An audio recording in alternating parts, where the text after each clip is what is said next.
All right, ladies and gentlemen, I'm with my boy, Mr. Hector, aka Mini, and representing Power Up TCG in the building today. And man, what do you got for us today, bro? I've got you a store championship winning Android 21 from Set 20 deck profile. Had it this weekend. As you can see, I won first place. Very fun event. Cue that Ultra Instinct music. Yeah, this looks insane. It is. Super sick. Even though you don't play Invoker, no, but it's okay. It's a money. I'll use it as a token. Wow, my man said I'm so bougie with it. I'm gonna throw it out as a token at you and just flex. Yes, sir. Playing so Android 21, Set 20. This leader is insane, bro. Oh yeah, no, this leader. People are if you're not hip to this, or if you're thinking that it's not that good. Yeah, a lot of people when it came out... You just ain't played Mini yet. That's what it is. Yeah, no, a lot of people slept on this leader for some reason. I'm not sure why. They all thought Android 18 would have been better. But this card's ability to just tap down your opponent's cards for energy. So what does it do on the front side? Let's just talk about the front. So on the front side, its permanent is you can't activate extra cards, and you can't play battle cards on your turn using skills. That second part is on both sides. Okay. Then once per activate main, once per turn, you can take a life, add it to your hand, and search the top 5 for any blue android of any cost.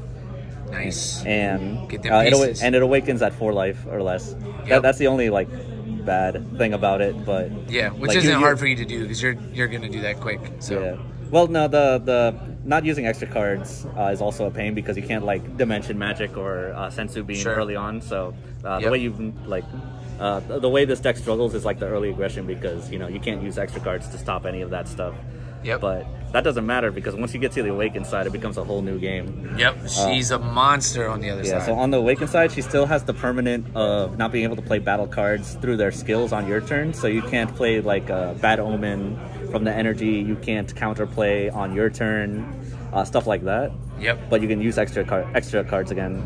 The second permanent is you can use your opponent's battle cards as energy for your Android 21 cards. Nasty. Which is what makes this deck busted. Yes. And not only that, her activate main once per turn is you can draw a card. This is very, very important wording. Yep. So you can draw a card, then restand up to 3 of your opponent's battle cards and or unisons, ignoring barrier. So there are times where you can draw a card and just not restand anything if you don't really have a play to follow up. That's very important to remember. Yep. But yeah. Super powerful, man. And the thing is, this dude has been playing, Mini has been playing this deck since it came out, and literally the only deck that this dude plays. So yeah, I was a returning player back in February. I bought Crimson Goku, then they banned Crimson Goku, and then I saw this leader was coming out, and I'm like, nah, this I really like blue ever since I played the game. Yep. And this leader is broken. I don't know how nobody was on it. Now more people are on it, but it isn't topping, which is confusing. I think it has to do a lot with the pilots. The deck, even though the leader seems autopilot and broken, it's a very actually hard deck to play. Yeah. Sequencing your cards and whatnot. Yeah, my man's got the brains behind the plays. Yeah, and as I show you the cards, I can go into the thought process of when you want to play things and how you're supposed to play them. Yeah, so show us the deck, what you got, man. Show us the spice. All right, so this is card for card what I played at the store championship. Card for card. Store championship deck right here. We start off with the Android 21 cards. Played 4 total Audacity. Deflect Double Striker 20k. When you play it, you draw 2 cards, and at the end of your opponent's turn, you get a clone token with 10k power, colorless, no combo power. Basically, this is your turn 3, 4, 5, and 6 plays. You want to be dropping her as much as possible using 2 of your opponent's cards and then 2 of your energy. Just being able to spam out this 4-drop for basically 2 energy and draw 2 cards and drawing a 3rd off your leader skill. Yeah. It's very hard for your opponent to really come back to that thanks to other cards I play in the deck. Yep. But this is your bread and butter. For the other 4 drops, we play 4 full power counter. It's green blue. This card is the best utility Android 21 in this deck. It's a check land, ignores energy exhaust because you're Android leader. It's a counter play. You just play the card as counter attack. You play the card as a counter attack. When it's played, you bottom deck a card ignoring barrier, and it's a 25k double striker.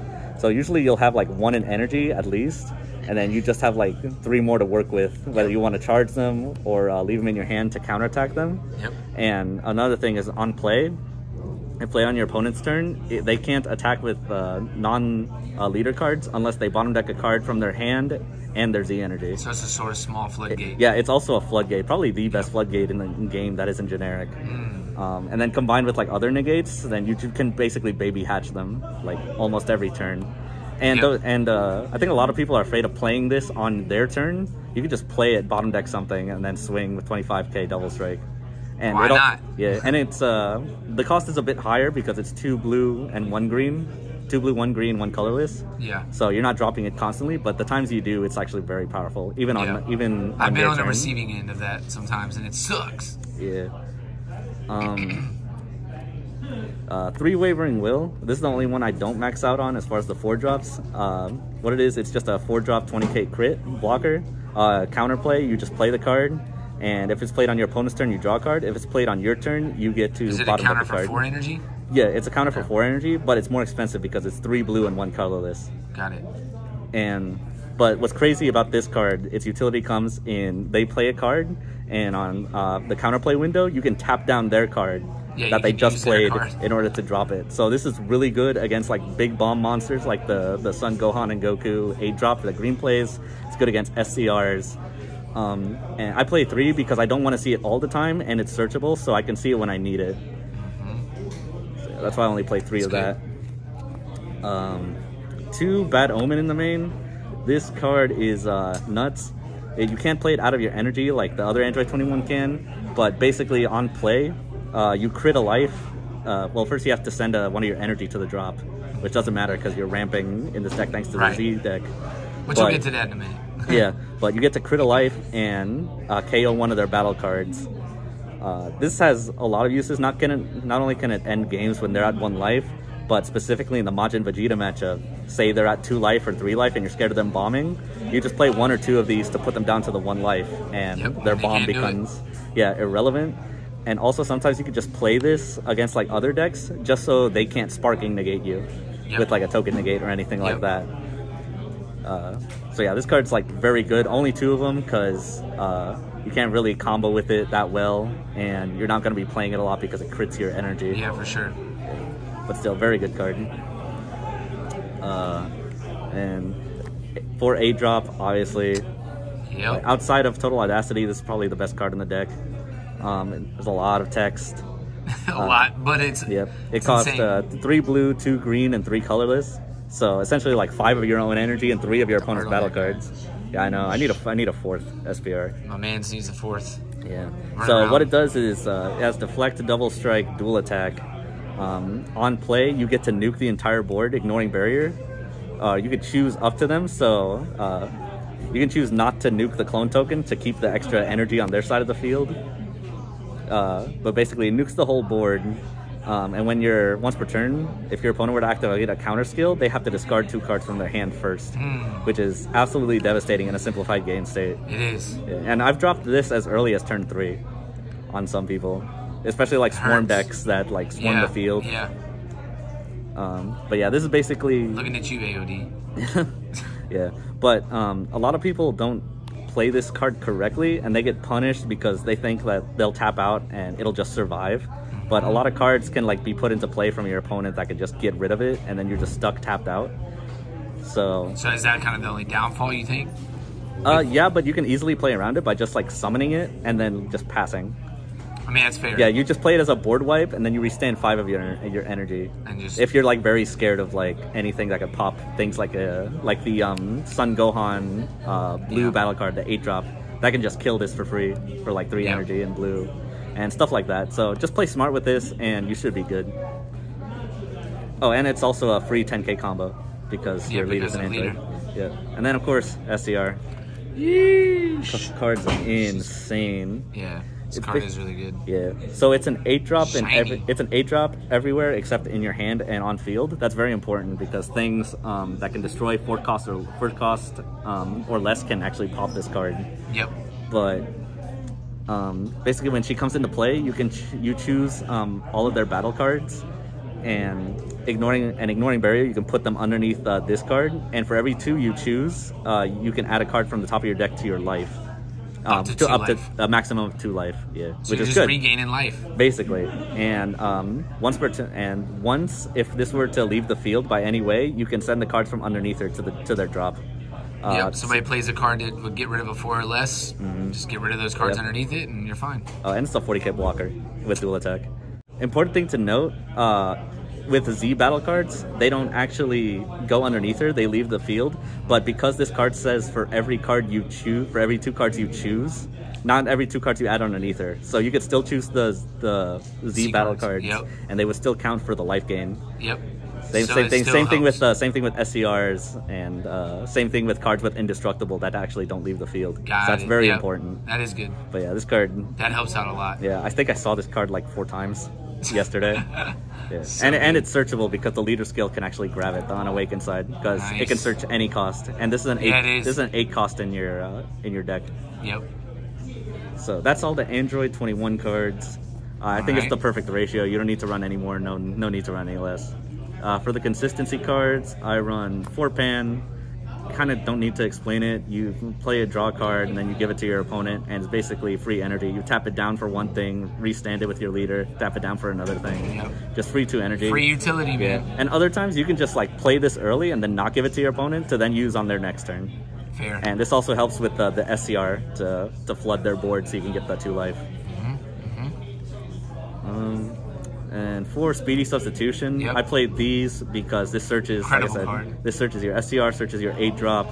Everything. It can replace, it can add cards back from your energy that you feel like you were forced to place or that you ramp. It just does everything. Yeah. It's way better than the other one, yep, in my opinion, just because Koitsukai is so prevalent and the tokens actually hinder you. Yeah, 100%. Yeah. I agree. For measureless strength, basically just more searching. Yeah. This card's got a lot of utility anyways, not just as a charging unit. It's also something you can use later to just summon out with a rival or yeah, they go like let's say like yellow drops their Sun Gohan Piccolo SCR, or blue drops their Gohan SCR. They swing with it the first time. You simply just rival this out and get rid of it before they're able to actually get any utility out of it. And this can actually steal a lot of games as well. Yeah, we're not gonna talk about that. A cool thing you can do with this card on turn 1. So if you open these 2, you want to activate this first, so you can get rid of a 4-drop or 5-drop from your deck, so you have better chances of searching for your 8-drop and SCR with these 2, because this can't grab those cards. Yeah, and this can.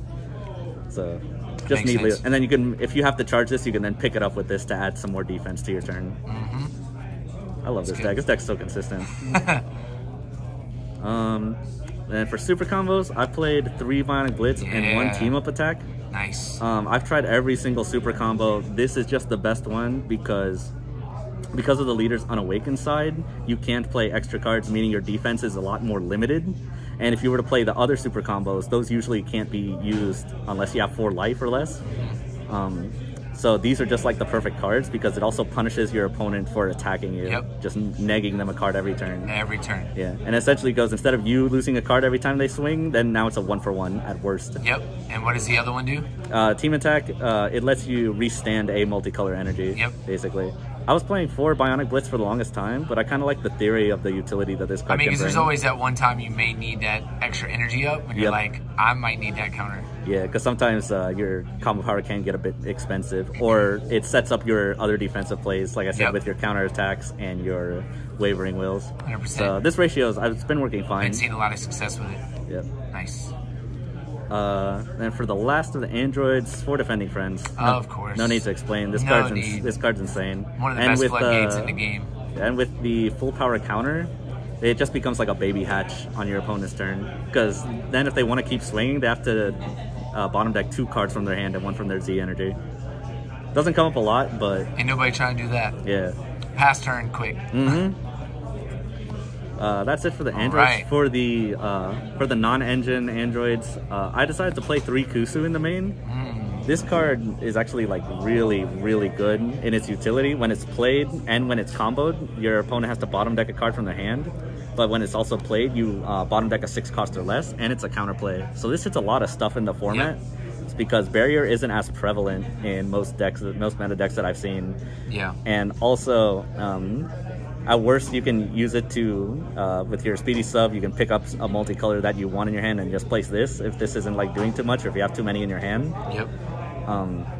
I'm actually thinking of bumping it up to a 4th, just because it's sometimes it's nice to just see it and like not need it. And it's also really good early game because a lot of people, the way you stop this deck is stopping their 2-drop Z battle card, and you can bait out those types of counterplays with like this card, and then and then once you get rid of their counterplays, you know, you hit them with the better half the second one, and then you drop your Z battle card, and then that's when the real sauce of the deck starts up. So this card's like very good because most things are like 4 or less or 6 or less. Yep, that's fair. And even though it doesn't outright stop them from being played, just being able to spin them and get them off the board is very helpful, especially in Green Gohan because nothing there has barrier. Yeah, it's true. Last battle card is Boo Unison. It's a secret rare. Yeah, you kind of have to play it. Sometimes actually, I mean, it kind of feels like it. Sometimes I go back and forth because sometimes this card wasn't good when I drew it. Sometimes it was like too slow or like too late where I wouldn't mind charging it. It's amazing like on turn, don't get me wrong, but sometimes you can play like these 2 in a turn, which is insane, and I have done that like on my awakened turn.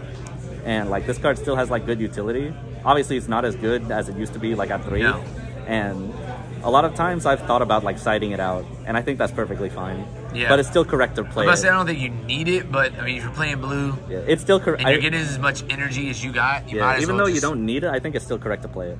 Yeah, it's not a bad idea. So onto the extra cards. This is more standard. Just 4 dimension magic. 3 sensu bean. There's an argument to be made where you cut a dimension magic and replace it with a sensu bean just because you have so much defense that you want to be untapping energy. But at the same time, I think right now, not getting hit, there's so many autos that proc just off swinging, like the 8-drop from Green Gohan, that you'd rather just have the negate, and like restanding 2 energy by taking a life becomes way more prevalent. But you can definitely play around with these ratios. This is just what I liked so far.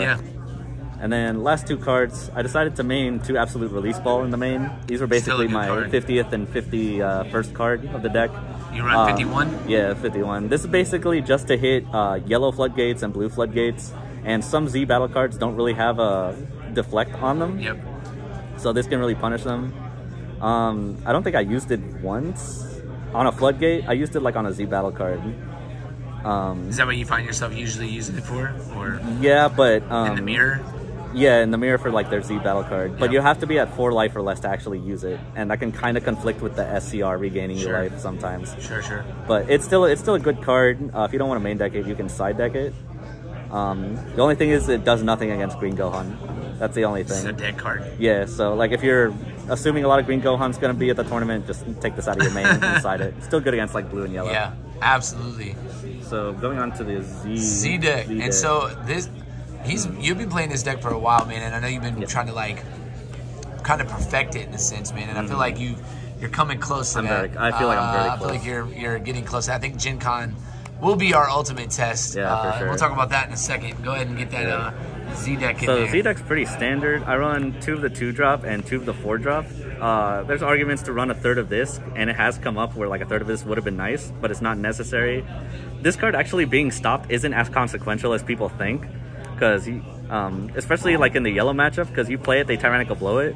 It's still, that's fine, it's still there. And your Lido skill, one of the effects I forgot to mention, if you have a Z battle card on your field, it untaps an energy at the end of your turn. So you still have like 1 energy open, and Majin Vegeta tries to push you with Prince of Destruction Vegeta and like the Goku, you can play your defending friends and floodgate them since you still hold a battle card. So it's not as bad because the Z stack is optional. Do you mind if they counterplay it? Yeah, like if they tyrannical blow it specifically, it's not so bad. If they counterplay it, then you know that's what the Kuzas are for. If you think they have it, you play that instead. But sometimes you just get got. But if you don't, then it's like you ramp a card, and then you have 2 energy. Like if they don't KO it, and this card's just like insane on its own. Each of these count as energy for the leader. Yes, because you can also use your Android 21 Z battle cards. Yeah, so you're basically ramping 3 cards. Like if you get this playoff.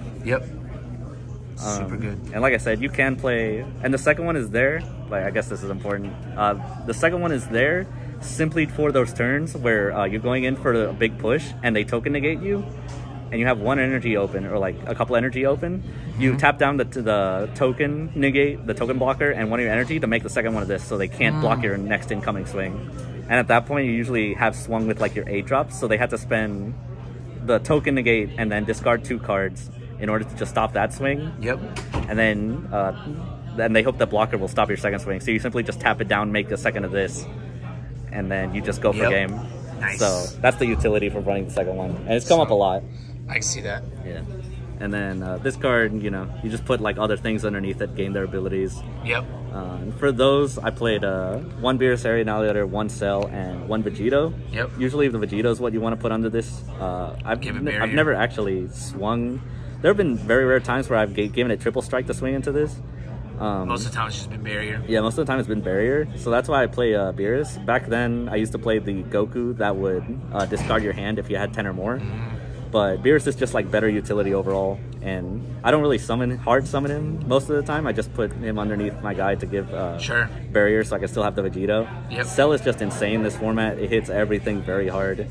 And this card, you can actually put it underneath the Cell and then play it, because this just says play an android underneath it. Yep. So you can just play a Cell for almost free and just wipe the board if you really want to. That is crazy. And then Vegito's Vegito. Sometimes it comes up where I just summon it and then don't swing with it just for them to discard a card out of their hand. Yep. Pretty good. That's the Z deck. We have the leader. We got the whole thing, man. So Android 21, the sideboard. Did you have a sideboard going into this? I did have a sideboard. We were able to side. It never really got used though. Let's see. I had changed the side deck a bit after the tournament, but I can still show you what I played. Yeah, for sure. And I mean, with and as we're doing this too, I mean, like Gen Con coming up, maybe you could talk about some changes or some things you're hoping to do. Let's talk about that in a second. For sure. Go ahead and going on to the side deck, I'll just proxy these two. Yeah. So I did side. These are two Black Smokes. Okay. Yeah. They were Black Smokes. They were Black Smokes because there was a green cooler there that played like a bunch of 2-cost unisons, and I'd rather just Black Smoke them so they wouldn't be a problem. Yep. But they're not going to be Black Smokes by the time Gen Con rolls around. Gotcha. Yeah. Everything else in this side deck is pretty much set in stone. 3 Koitsukai is for the mirror, is for blue and yellow, just to like for their all their counterplays and whatnot. It punishes them very strongly, especially combined with your 8-drop. Because like now they have to warp 2 cards and then discard 2 cards if they do want to floodgate you and negate anything you do. 2 Mechikabura. This is also for the mirror. Yeah. This is for the mirror. You call Android 21 4-drop, and they can't play anything on your turn. Cards. Yeah, they can play half of those cards, and you're basically unopposed. You go unopposed when you're pushing outside of like defending friends and like regular negates and sensory beams. Yeah. So that's what this for. Feels like every deck should be probably running those. Yeah, and it's like good against like other generic cards, like if you want to like Garlic Jr. 8-drop or whatever. And if you're really scared of Golden Cooler, you can also call that in like the Golden Frieza matchup. Yep. I really like this part. So we got 4 Deborahs because green literally just green Gohan. Yep. Because you just always want to have this. This is the only card I run 4 of. You want to make me discard cards? Guess what? Yeah. So a cool interaction you can do if they swing with the 8-drop, and you're tapped out or not, you can Dimension Magic Sparking to take the life, and then discard a card. So you didn't really lose anything, or discard this, and then you tap 1 that you just restood with Dimension Magic, and then draw 2 more. So you're just plussing from them attacking you instead of minusing. That's good. Yeah. So this is literally just for Green Gohan. Yeah. Need that. Yeah. I love this card. Goku's Kamehameha. One of the best. Deflection. Green probably negates. I don't know, man. I mean, this just for everything so like good. That spams 4 or less. You can put it in Majin Vegeta. You can put it in the mirror. You can put it against Green Gohan too, because most of their stuff is 4-drops. Yep. And you can even like negate their 8-drop and then kill a 4-drop that they have already rested or that they haven't attacked with. This guy's just great, and it's like good against red sometimes. Last 2 cards, 2 Mafuba. Not actually for Green Gohan. This is more so for literally the cooler SER, the Golden Cooler, and really good. Yeah, and indestructible cards. Yep. Like if that ever comes up, stuff you can't get rid of. Basically, yeah. But the Golden Cooler is like the biggest one because you just stop. Who cares if you go down to 5? You just Mafuba them and they have to pass. Yep. And then you're able to like probably like draw cards and come back for a whole 2 turns, and then later you can deal with the Golden Cooler. Yep. But yeah, that's the entire deck. It's a spicy deck, man, and I think if people really don't know that Android 21 is something you got to be just looking out for. I think the deck is really, really powerful. It's really strong in the meta right now. And hopefully you get the chance to show and prove that at Gen Con, man. Yeah, for sure. I'm definitely going to try. I'm definitely going to try. By the grace of God, I'll try. We will both be up there, so be looking out for us. Look out for Power Up TCG in the building. And, man, real quick, what are just some quick things, maybe your top 3 things that you're hoping to achieve at Gen Con or wanting to do at Gen Con? Top 3 things. Well, obviously have a great time with the people I go with. Yep. Definitely still want to do well at the tournaments, and just have a blessed time at Gen Con. Honestly, those are just like the main goals. Yeah, I love that, man. Well, man, thank you for sharing this deck profile with us, man. Keep up the good work. You're crushing it, and ready to see you kill it, bro. Yeah.